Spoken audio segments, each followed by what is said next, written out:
السلام عليكم. لأول مرة في تاريخ بطولة كأس العالم تحتضن دولة عربية هذه التظاهرة العالمية رغم تحفظ وانتقادات بعض الدول الغربية ومعارضتها الصريحة لهذا الاحتضان.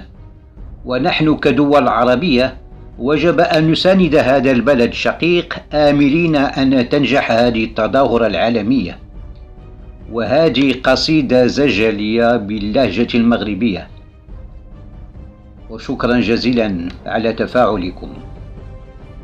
قطر المفخرة.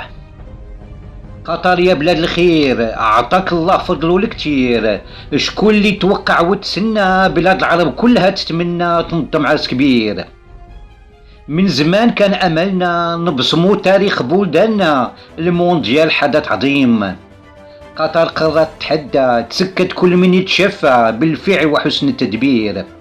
اليوم نرفع رؤوسنا، قطر مفخرة أمتنا، حبها مال مثيل. شكرا جزيلا. نورتين مشكورون.